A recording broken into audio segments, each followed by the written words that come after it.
The last topic of the lesson, the atomic number.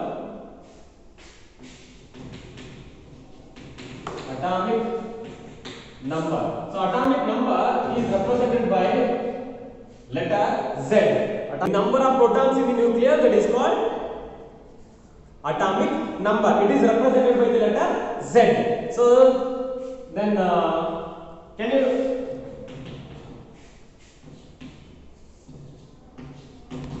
this is general representation of the element to write the atomic number as well as the mass number. This is while writing the atomic number, that will below the element. Okay, that is called subscript. Subscript. This is the subscript. Okay. So below the element will write no, that is the atomic number. Above the element will write no, that is the mass number. Mass number is represented by the capital A. Atomic number represented by the capital Z. So this is a superscript. Mass number we will always write as a superscript. Clear? Then what is the significance of this atomic number? So atomic number means total number of protons in the total number of protons in the nucleus. Is it? So then what is the significance of the atomic number? Why it is important, atomic number? Why it is important, atomic number? Because it distinguishes between one element to another element. It distinguishes between the one element to another element, because the atomic number is different for each element. Is it? Atomic number is not same. Atomic number is different for each element. For example, oxygen, what is the atomic number of oxygen? Atomic number of oxygen 8. So atomic number of carbon is 6. So atomic number will distinguish the one element to the another element. So atomic number, so that you can see that in the periodic table. Yes, so periodic table is based on the atomic number, not on the mass number. Okay. So hydrogen is the first atomic number is 1. So based on their atomic number, they are arranging the elements in the periodic table. Is it? So that is the first important thing in the periodic table. So atomic number gives the electronic configuration. We are writing the electronic configuration based on the atomic number. For example, carbon. Write the electronic configuration of carbon. So atomic number of carbon how much? 6. Atomic number of carbon 6. So its electronic configuration 2, 4. So 2, 4. Similarly, oxygen 8. 2, 6. So this is, so atomic number helps to write the electronic configuration of the elements. Is it? And that is second significance of the atomic number. The first one, it will distinguish between one element to the another element, and second one, it helps to write the electronic configuration of the elements. Okay, and third one, atomic number helps to find the position of the element in the periodic table. So now just I will tell that atomic number 17. Can you name that? Where it will come? Atomic number 17. So chlorine. So in which group it will comes there? Chlorine, halogens. So we can see that now sodium. So atomic number 11. Atomic number 11. So this is here now there written no, that is a mass number. That is a mass number. Usually this is the general representation. What I written on the board, that is the general representation. Usually we will write as a atomic number as a subscript. Okay. So down we will write that. In some periodic tables they give up only. Okay. So in left side they give no, that is the atomic number. In the right side they give no, that is the mass number. Clear? That is the mass number. So now sodium atomic number is 11. Its position is first group. It will come in the first group and third period. First group and third period. So that is the significance of the atomic number. It helps to find the position of the element in the periodic table. These are the significance of the atomic number. And atomic number means total number of protons in the nucleus. Total number of protons in the nucleus, and total number of protons, that is equal to the number of electrons. Protons, they are equal to the number of electrons. How many protons are there? Same number of electrons will be there in the in that element. Clear? Okay, now I move to the next mass number. Mass number. What is the mass number? You learn total number of protons and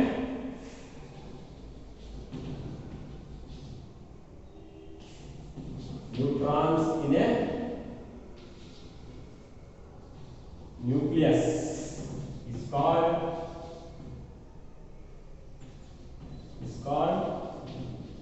mass number. Total number of protons and neutrons is called the mass number. So mass number, that is represented by the capital A. As I told, capital A, its symbol is capital A. Capital A. So mass number, that is equal to number of protons plus number of neutrons. Total number of protons plus number of neutrons. Now, if you see your periodic table, if you see very clearly, so few elements which is having the even atomic number. Those elements which have even atomic number. Now, here helium 2. So mass number, look at that, 4.022, that is almost equal to the 4 only. So even atomic number, they have their mass number twice the atomic number, that's it. So what I am telling, those elements which have even atomic number, for example helium, its atomic number is 2.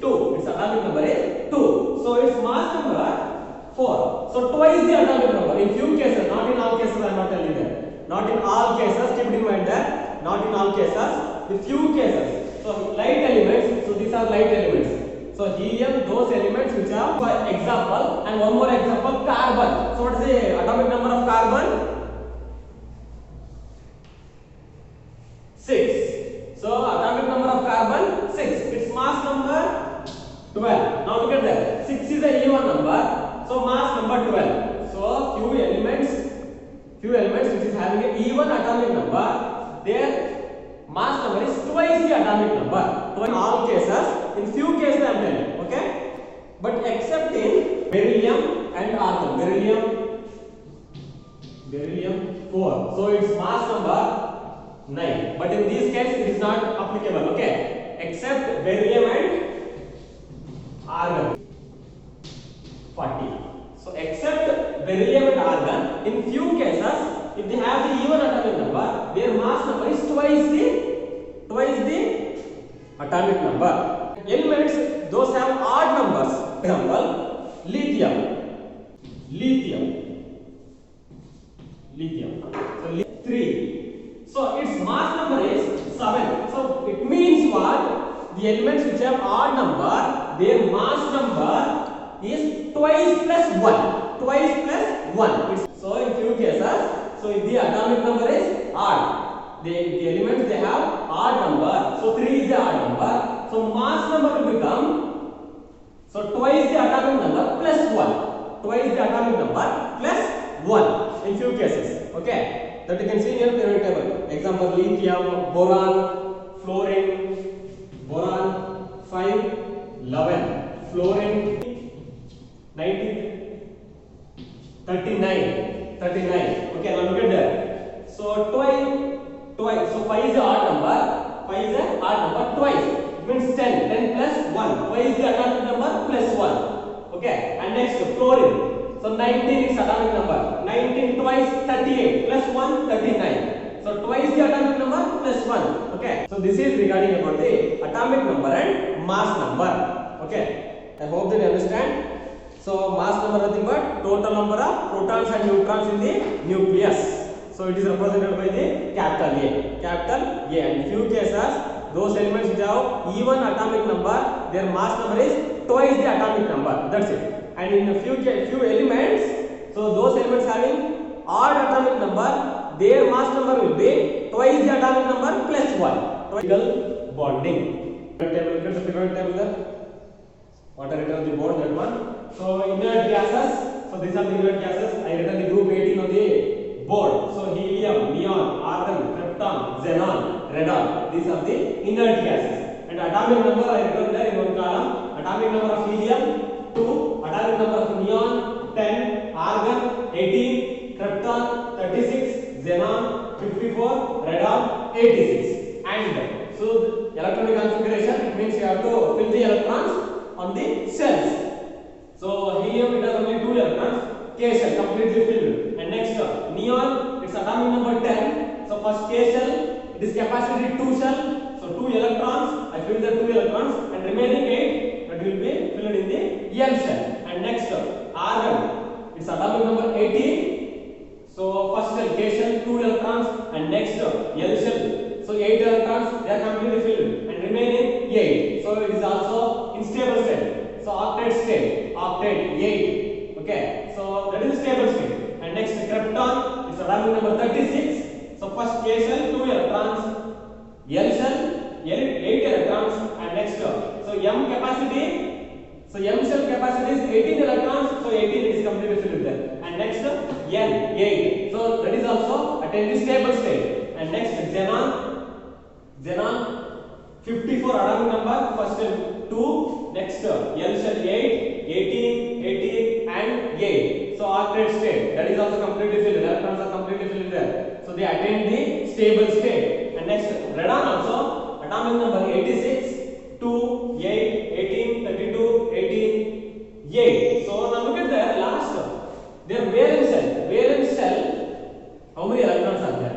So first shell, the first element, the helium, inert gas, so 2. So it is a duplet. So except helium, so other elements are, they will octet, stable electron configuration, stable state. Except helium, it is a duplet because it has only 2 electrons. Only 2 electrons. Helium, it has only 2 electrons, that's why it is called duplet. It means it is also attained the stable state. Stable state. Okay, and so remaining inert gases, they attain the stable state because 8 electrons in the valence shell. 8 electrons in the valence shell. Now look at that. 8 electrons in the valence shell. So because of that reason, the inert gases or noble gases, they will not involve in the chemical reaction. Okay? Involved in the chemical reaction. Unreactive. They are called unreactive. Then what about others? Except 18 to other elements, they need to react to attain the stable state configuration. That is called chemical bonding. Chemical bond may be defined as the force of attraction between 2 atoms in a molecule. So chemical bond is defined as force of attraction between 2 atoms in a molecule.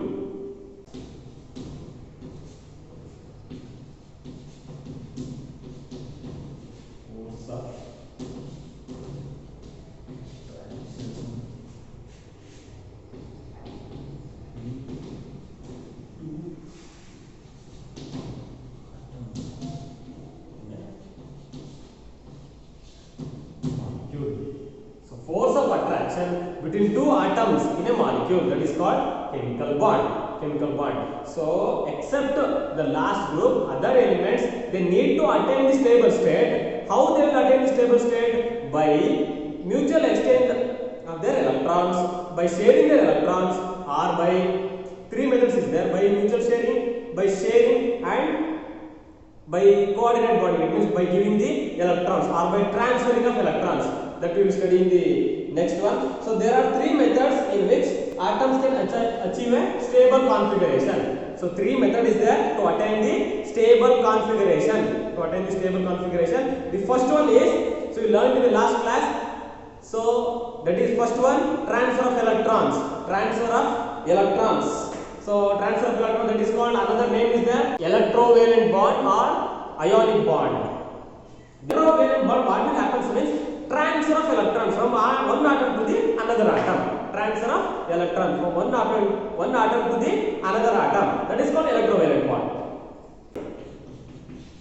Electrovalent bond. Electrovalent bond, that is also called ionic bond.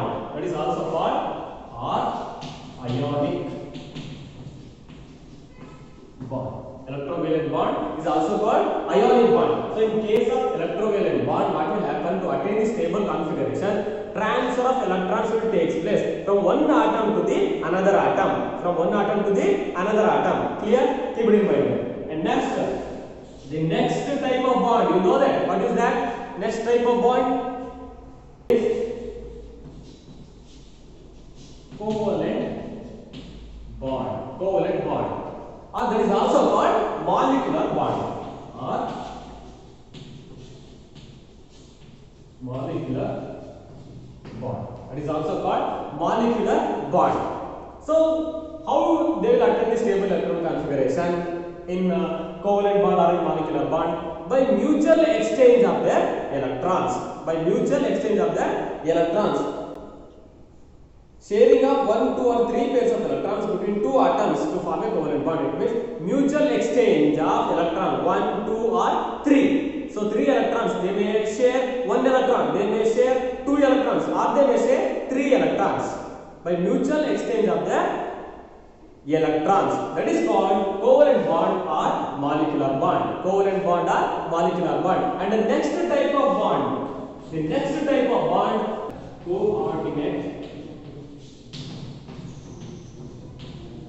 coordinate bond. The coordinate bond, one of the, so it is bond is formed between two atoms. Bond is formed between two atoms.